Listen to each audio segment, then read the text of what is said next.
Olá, eu sou Sheila Sodré e está começando mais um programa Café com Direito. E a atenção dessa semana é pro Leão, Imposto de Renda. E eu sei que você tem muitas dúvidas. Será se você é obrigado ou não é obrigado a declarar o imposto de renda? E se não sou obrigado, eu posso ou não posso fazer a declaração do imposto de renda? Para tirar essas dúvidas, para falar bem detalhadamente sobre esse assunto, o nosso convidado é Rogério Fernandes, que é bacharel em contabilidade com uma vasta experiência, um exímio professor da matéria e que eu tenho aqui a liberdade de fazer, sabe aquelas perguntinhas mais, às vezes para alguns simples, outras mais complexas? Vamos fazer. Seja bem-vindo, Rogério, aqui é o programa Café com Direito. Obrigado, Sheila, pelo convite. Uma satisfação sempre em estar aqui tratando de questões tributárias e esse assunto agora é do imposto de renda, que é tão presente na vida das pessoas. Todo ano você tem que se deparar lá com o imposto de renda. Um prazer aqui em estar com você, tirando as dúvidas aí do seu público a respeito desse tema. Pois é, então a dúvida para a gente começar, até porque aproveitando a questão didática, que ele já tem um conhecimento e uma facilidade na didática, quem está obrigado, até na relação de valores de que ganhou, né? E assim, não só em relação ao quanto, mas também todos aqueles outros fatores que envolvem essa obrigação de prestar contas à União. A Receita estabelece todo ano quais os critérios para a obrigatoriedade do imposto de renda. Então, ela vai desde os rendimentos tributáveis, né, que são aqueles rendimentos para o assalariado, para o labore, honorários, enfim, que ela estabelece um limite, ou seja, quem ganha um valor de janeiro a dezembro, o exercício todo, superior a R$ 28.559,70, estaria obrigado a fazer a declaração do imposto de renda. Outro critério é para quem recebeu outro tipo de rendimento, que são os rendimentos isentos, não tributáveis ou tributáveis exclusivamente na fonte, em valores superior a R$ 40 mil. O que é um rendimento isento? Um caso clássico é os rendimentos de poupança, né, que você não paga imposto de renda. A tributação exclusiva seria o 13º, um caso clássico. Outra situação também é quem possui a propriedade possuía em 31 de dezembro de 2016 de bens e direitos, aí no contexto amplo disso aí, dinheiro em aplicação financeira, imóveis, apartamentos, em valor superior a R$ 300 mil. Essa é uma situação também de obrigatoriedade. Tem a situação onde você, em qualquer mês de 2016, você obteve ganho de capital, que é aquela situação onde você vende um bem e apura um valor positivo, ou seja, o valor que consta na sua declaração menos o valor de venda dá um valor positivo, e aí você é obrigado a fazer o pagamento do imposto de renda, que é 15% do valor do ganho de capital, ou você fez aplicação em bolsa de valores. Então, você estaria obrigado simplesmente por ter feito essas duas operações durante o exercício. Bom, tem algumas situações também para aqueles que passam a condição de residente no Brasil, seja aquelas pessoas que saíram e retornaram novamente ao Brasil, e também quem fez operações lá do ganho de capital, que tem uma isenção específica, que é aquela situação onde você tem um imóvel residencial, vende esse imóvel residencial e o produto da venda, num prazo de 180 dias, você aplica na aquisição também de outro imóvel residencial. Então, basicamente, são essas operações que todo ano a Receita elenca, são 7 situações, tem a questão também do pessoal da atividade rural, que você, se acontecer qualquer situação dessa, você está obrigado. Importante lembrar, Sheila, é que se você fez uma dessas operações, uma dessas situações, se você se enquadra em uma delas, não é cumulativo, então você está obrigado a declarar o imposto de renda. Olha aí, fiquem atentos. E aí tem algumas particularidades que eu estou me lembrando aqui do programinha da Receita e a gente vai lembrando em relação agora, são muitos itens, vamos tentar ver se a gente consegue alcançar o máximo. Por exemplo, que a gente vê muita gente cair em malha fiscal, que é a questão ali dos dependentes, o conceito de dependente e de que forma, juridicamente, eu posso considerar alguém meu dependente, para constar. Olha, tem as situações lá, o cônjuge, o companheiro, filhos até 21 e até 24, se universitários, são situações lá da questão da dependência. E tem outras situações lá, os pais, avós, bisavós, tem mais umas situações lá que se configura a dependência. O importante e o cuidado que o contribuinte tem que ter se ele observar que aquela pessoa atende à condição de dependente, isso acontece muito quando os dependentes são os filhos, né? e os filhos têm alguma renda, e aí o que é que acontece? O pai ou a mãe lança ele como dependente na declaração de imposto de renda e esquece de lançar os rendimentos que ele teve. Então, na realidade, quando você coloca alguém na condição de dependente em sua declaração, você também tem que levar os rendimentos que ele teve, os bens e os direitos que ele possui. Então, esse cuidado tem que ter, porque é uma situação que dá muita malha fiscal, porque as pessoas lançam como dependente e fazem o desconto, mas esquecem de lançar o valor do rendimento que, porventura, esse dependente tenha. Ótimo. Vamos por parte. Vamos falar agora sobre os rendimentos. O que às vezes é comum é você ter, aí vamos falar um pouco, uma ou duas fontes, até 3 fontes de renda. E esses valores, eles não são tributáveis na fonte, porque não alcançam a obrigatoriedade. Só que, no entanto, né, como eu faço para lançar? Porque eu não pago na fonte mês a mês. No entanto, né, muitas vezes as pessoas caem na malha porque a Receita, ela recebe isso. Né? Então, como fazer? Eu teria essas pessoas que têm 3 fontes, não alcança, mas a soma delas sim, ela já está obrigada a ter que fazer o carnê-leão, ou eu espero o ajuste de renda para fazer a declaração das fontes e aí estabelecer o pagamento via suplementar? Você só está obrigado a fazer alguma complementação através do carnê-leão se você recebe diretamente de pessoa física. Um caso específico, vamos imaginar que você tem um imóvel alugado a uma pessoa física e aí você tem um rendimento de aluguel por mês acima do limite de isenção, que hoje está em torno de R$ 1.903. Então, você está obrigado a fazer o recolhimento do imposto de renda nas condições do carnê-leão e fazer o recolhimento até o último dia útil do mês subsequente ao recebimento. E muito cuidado com isso, porque, na realidade, quando você não faz isso, você pode ser penalizado. Então, se você tem essa situação que você colocou agora, eu tenho várias fontes, mas eu sempre recebo de pessoa jurídica, então não se preocupe, porque você não vai estar obrigado a fazer o carnê-leão. É importante lembrar o seguinte, que mesmo que você tenha um rendimento abaixo do valor dos R$ 1.903, esse rendimento é tributável, então você tem agora que fazer no ajuste, colocar esse rendimento lá. A questão, se você tem 2, 3 fontes, pessoas jurídicas, e passou o exercício todo sem sofrer retenção na hora do recebimento, mas você atingiu o valor, ou seja, superou o valor de R$ 28.559,70, você está sim obrigado a declarar o imposto de renda. E evidentemente que essa tributação vai ser feita agora na declaração do imposto de renda. Na realidade, a lógica do imposto de renda, eu costumo dizer que o imposto de renda nasce em janeiro e termina em dezembro. O que se faz agora é somente uma declaração de ajuste.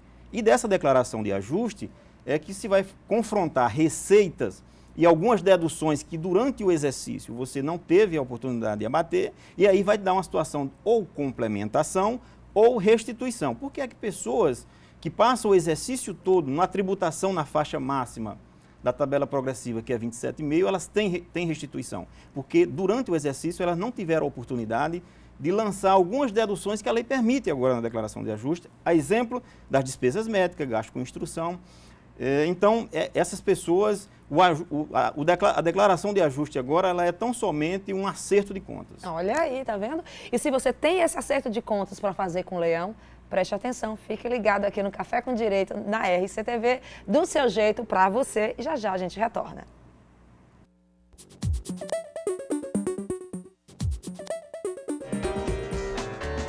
Estamos de volta com o programa Café com Direito, hoje aprendendo um pouquinho mais sobre a declaração do imposto de renda, o ajuste que estamos obrigados a fazer. E aí nós temos também um prazo, e é bom sempre lembrar desse prazo. E o nosso convidado, que é Rogério Fernandes, especialíssimo nesse assunto, especialista de primeira mesmo. Esse prazo, eu tenho até quando e quais são os benefícios de ser os primeiros? Começou agora, dia 2 de março, vai até o dia 28 de abril. Quem declara primeiro, restitui, no caso concreto, que tem a restituição. Se restitui primeiro. Tem alguns critérios em relação aos idosos, que têm uma preferência na restituição. Mas a experiência que a gente tem lá na empresa, Sheila, é que aquelas pessoas que pagam, elas deixam para declarar no último dia, que é para, digamos assim, postergar o sofrimento. E aquelas pessoas que restituem, a Receita Federal, quando libera o programa, geralmente no dia 2, esse ano foi no dia 2 de março, chega a congestionar o site da Receita pela pressa das pessoas em poder fazer a declaração. E aí tem a questão dos que vão esperar o calendário, que começa agora dia 16 de junho, ou aqueles que vão no banco, dependendo da situação lá, e fazem a antecipação, enfim. Mas quem declara primeiro, recebe primeiro. Olha aí, também tem sempre as suas vantagens em relação a isso. E agora vamos para uma questão mais complexa. Você falou uma coisa em relação às idades da preferência. Eu já escutei algumas pessoas falarem que, menina, eu já completei 65, já estou com 70, já não tenho que fazer declaração de imposto de renda, não, com minhas aposentadorias. Realmente, o que é que tem de benefício após os 65 anos? E principalmente um alerta para quem tem mais de uma fonte. Como fazer essa declaração? Existe uma isenção, que as fontes elas são obrigadas. Imagine alguém que tenha 3 aposentadorias. Geralmente o médico, quando é professor, alguma coisa assim também, né? Então ele tem 3 fontes lá e ele tem mais de 65 anos. Então as 3 fontes, durante o exercício, elas ficam colocando uma parcela de isenção lá, dá em torno de hoje de 23, 24 mil reais anual desse valor. Então as 3 ficam, durante o período de retenção, que é janeiro a dezembro, fazendo essa retenção. E agora, na hora de fazer o ajuste, o aposentado ele vai receber o informe e vai constar nas 3 fontes aquela retenção. Entretanto, aquela retenção ela é para apenas uma fonte, ela tem um limite. Então, se você não tiver o cuidado de a fonte chegar no limite, que é em torno de 23 mil alguma coisa, você não considerar das demais fontes como rendimento tributável, você pode ter um problema com a malha, porque, na realidade, o limite de isenção, ele se aplica a 23 mil e alguma coisa, e quando você soma das 3 fontes, o que exceder a esse valor, você tem que considerar, mesmo estando lá no informe de rendimento como rendimento isento, você tem que oferecer a tributação. Olha aí, viu? Essas coisas aí acabam confundindo mesmo o contribuinte. E como fazer para, assim, normalmente, o que é que mais prende? Ou o que eu diria assim, que na hora de passar pela peneira da malha, faz com que ela fique ali no setor de malha fiscal, que a gente chama bem de malha fina, para ser aprofundado? Olha, o que é a malha? Uma malha hoje assim, mais efetiva que a Receita tem é a DIF. A DIF ela vai toda a questão salarial, todos os rendimentos de salário, férias, eles vão na DIF lá, e outros rendimentos. Então, se você, vamos imaginar, você tem várias fontes e você esqueceu alguma situação dessa, a possibilidade de você ter malha é 100% você ter malha. Então, a DIF é uma malha muito consistente que a Receita faz. A Receita também cruza a DMED, que aí ela vai verificar a questão das despesas médicas. Então, o que é que acontece? Se você recebe um informe lá do plano de saúde e você considera toda a despesa médica, entretanto, pessoas que estão ali naquele informe não são seus dependentes, você também vai para a malha, porque a Receita hoje, ela tem a informação detalhada. Imagine que você pague o seu plano de saúde e mais 3, 4 pessoas. O plano de saúde vai encaminhar esse informe para você, ele manda individualizado, mas você tem que ter o cuidado de colocar na declaração do imposto de renda o que pertence à pessoa que está declarando ou então aos seus dependentes. Porque se ele lançar alguma filho mais velho, que já é independente, que não está ali, né? Quem configurar dependente, esteja na declaração, ele vai aproveitar aquela despesa. Então, é outra situação também que dá a malha. Tem que ter muito cuidado com isso aí. E o caso dos dependentes que eu lhe falei, quando as pessoas lançam a declaração e esquecem de colocar algum rendimento que esse dependente tenha. Então, também dá malha. Tem uma questão que eu acho que complica muito hoje em dia, e até é bom deixar muito claro, em relação à declaração feita separadamente entre os casais, tá? Por exemplo, que hoje em dia, né, tem casais que dividem tudo, cada um paga a sua despesa, mas tem casais que não, às vezes o cara paga mais, a esposa paga mais, e eles fazem a declaração separada. O que exatamente, mesmo eu como marido, pagando, estando no meu nome, a minha esposa ela pode deduzir, por exemplo, médico, e aí vem empregada doméstica. Quais são esses critérios para que os cônjuges eles consigam dividir essas despesas e possam aproveitar em relação ao abatimento? Bom, primeiro pelos bens, né? Ou seja, o casal, eles na constância da sociedade conjugal, eles podem eleger um dos cônjuges para declarar os bens. Tem que ter só uma atenção, na ficha, lá nos dados de identificação, tem uma pergunta lá se possui cônjuge. Então você coloca lá que sim, e coloca o CPF do cônjuge. Por quê? Porque você fazendo isso, você vai estar informando para a Receita que aquela tua evolução patrimonial, ela foi feita com rendimento do cônjuge. Primeira situação que você tem que ter cuidado para que você não declare tudo no seu nome e, evidentemente, você pegou rendimento do outro cônjuge, né? E, na realidade, essa conta não vai fechar. É a primeira situação que você tem que fazer.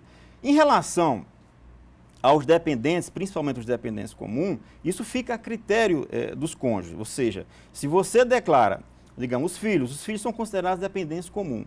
Um dos cônjuges pode fazer a declaração, dependendo da análise que ele fizer, na declaração completa e abater todos o valor de dedução do dependente, despesa médica, gasto com instrução, e o outro cônjuge pode abrir mão desse dependente e fazer a declaração simplificada. Então, isso é permitido que ele faça isso. Então, você tem que ter cuidado com essas questões aí. A questão da evolução patrimonial e a questão da pessoa lá, da questão do dependente. Se você tem a questão da contribuição previdenciária do empregado, um bom empregado desconto, doméstico. né? Um bom incentivo. Como só pode lançar um empregado doméstico por declaração, se você tem mais de dois empregados domésticos na casa, o importante é que você faça a assinatura em nome de um cônjuge, separado para cada um, e aí cada um pode sim declarar o empregado doméstico. O que não pode é juntar ou colocar mais de um empregado doméstico na declaração.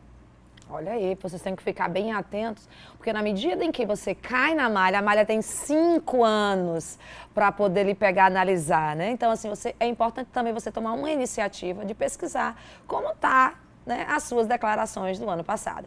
Mas fique atento que já já a gente retorna com mais conhecimento jurídico, hoje bem específico do imposto de renda pessoa física.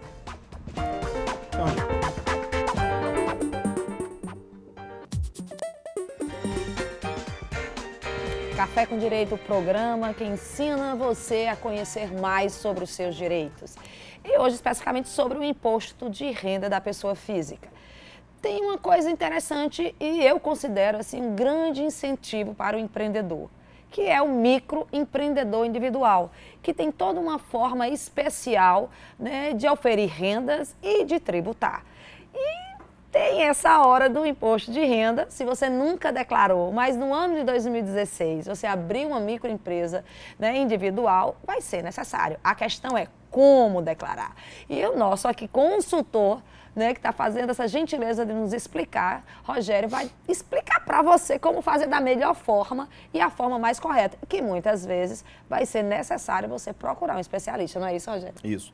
Na realidade, o MEI ele tem que ter agora um cuidado com duas situações. Primeiro, ele tem uma obrigatoriedade, que não é agora, até o dia 28, até 31 de maio, que é fazer a declaração do CNPJ, da empresa MEI. Essa é uma obrigação que ele tem que fazer, e em não fazendo, ele tem uma penalidade, uma multa de 50% mais 2% do valor, até chegar a 20% do valor declarado lá feita na declaração. Para a pessoa física, o critério que ele vai fazer é o mesmo critério que se utiliza para as empresas do Simples Nacional.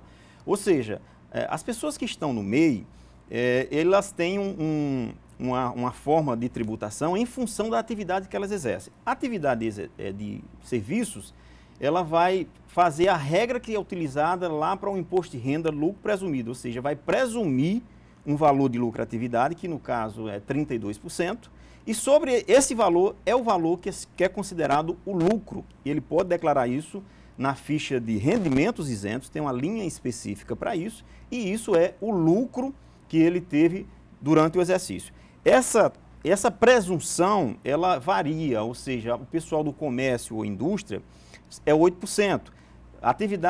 Algumas atividades são 16%. Então, ele tem que verificar, mas em regra, a indústria e o comércio, quem tem atividade de indústria e comércio, ele vai calcular 8% do faturamento anual, e aí é o lucro que ele teve no exercício, e ele vai declarar isso como rendimento dele, lá na linha, no quadro de isentos e não tributados, uma linha específica para isso. E os que têm serviço, que é a grande maioria, esse percentual ele aumenta, é 32%, também é considerado como rendimento isento e não tributado. O rendimento isento e não tributado, ele não causa nenhuma situação de imposto a pagar ou restituir na declaração. Ele é neutro, é só uma informação que você coloca lá na declaração de imposto de renda.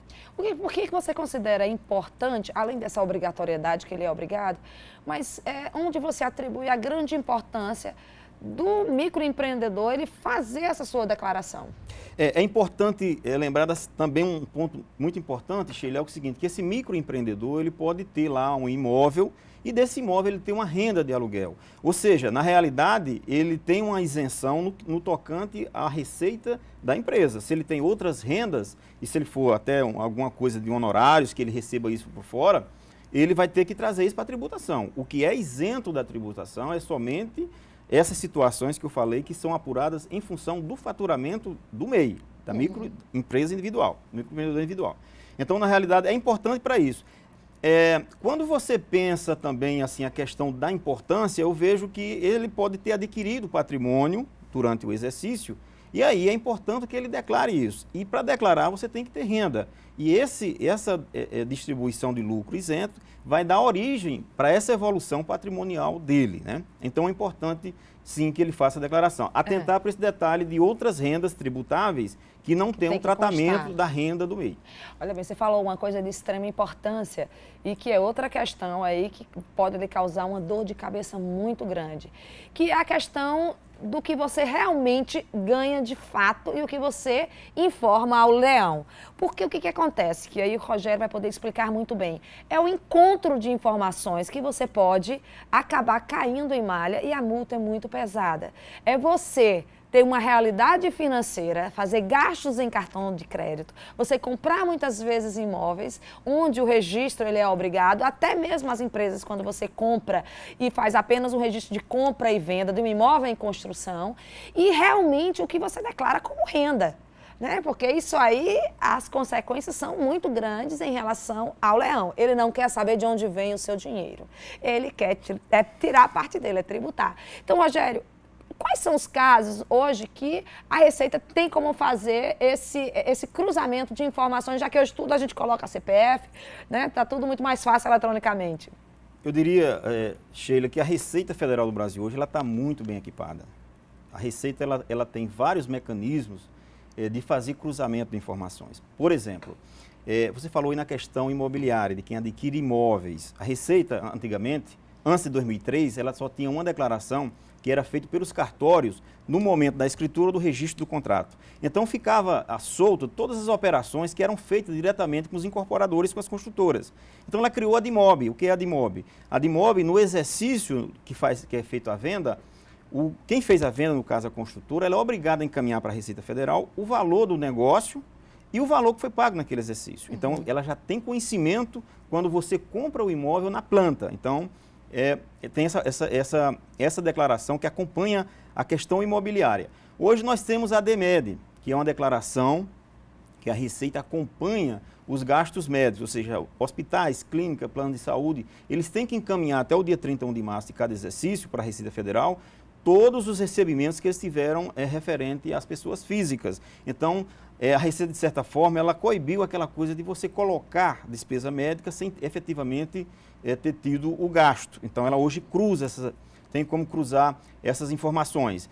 Tem também o e-financeiro, que é uma ferramenta nova agora que a Receita criou, que substituiu a DIMOF. Ela é bem mais ampla, é uma escrituração, está dentro do SPED, Escrituração Pública Digital, onde as instituições financeiras, e aí abriu um leque maior, porque na DIMOF ia só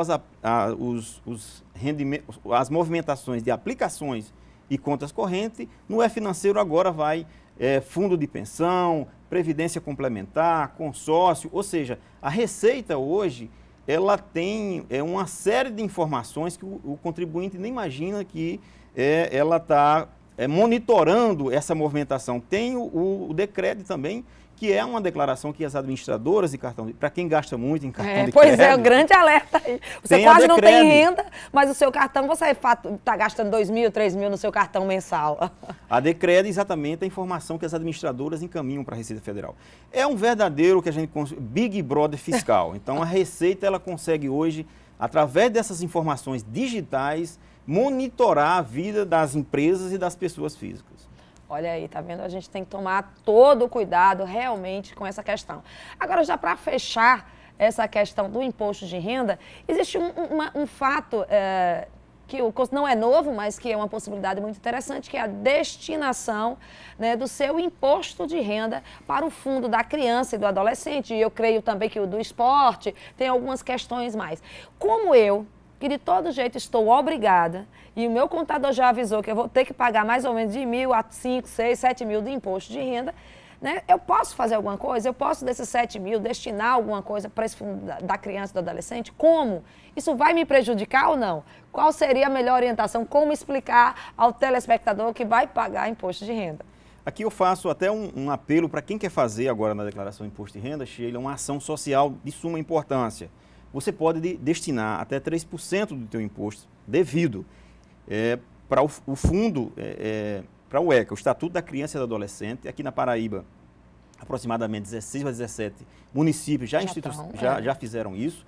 Na realidade, você pode contribuir durante o exercício de janeiro a dezembro. Se você não fez, você pode fazer agora. Tem uma ficha lá no resumo da declaração, você clica e escolhe qual é o município que você quer fazer a contribuição. E esse valor, ele é dedutível do valor. Se você vai ter restituição, você vai aumentar a restituição. Se você tem imposto a pagar, vai diminuir. Ele é feito agora, você tem que fazer, ele é cota única, tem que fazer agora até o dia 28 de abril. E então, se você quer fazer essa ação social, porque esse dinheiro, ele não vai para o Tesouro Nacional, mas ele vai para uma conta específica do fundo, diretamente para ser aplicado aí nessa questão das crianças e adolescentes. E o brasileiro disse, né, que não tem assim aquela coisa de fazer muitas doações, independentemente do americano, essa coisa toda.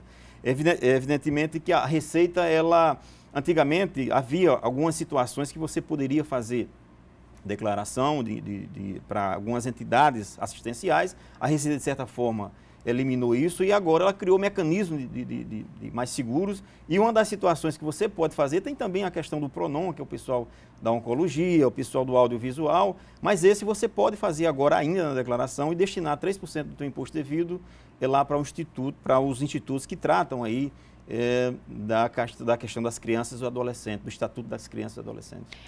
Olha, Rogério, a gente só tem que agradecer, porque são tantos detalhes, mas assim, como a gente ainda tem um minuto aqui de programa, qual seria o seu maior alerta agora para o nosso contribuinte que está nos assistindo? Olha, não deixar para a última hora, né? Ou seja, você se organizar aí, já pegar a documentação, porque dependendo da forma de declaração, se for uma declaração completa, você vai precisar de muita informação, de colégio, de despesa médica, enfim. E aquelas pessoas que têm várias fontes, também ter o cuidado de ir até as fontes pagadoras, pegar o informe de rendimento. Não faça a declaração de imposto de renda sem o informe de rendimento, porque o informe de rendimento é a declaração que está dentro da Receita Federal, é a informação do rendimento que está dentro da Receita Federal, então não faça isso. Porque você fazendo isso, alguns documentos que faltou, ainda você vai ter tempo de correr e fazer sua declaração de forma segura. E a outra questão também é que, se você puder, bote as parcelas em débito automático, que facilita a sua vida. Rogério, muito obrigada pela sua participação aqui no programa Café com Direito. E você que é telespectador e que é contribuinte, aceita o recado aí e agilize a sua documentação para o leão não lhe pegar. Até a próxima semana com mais programa Café com Direito.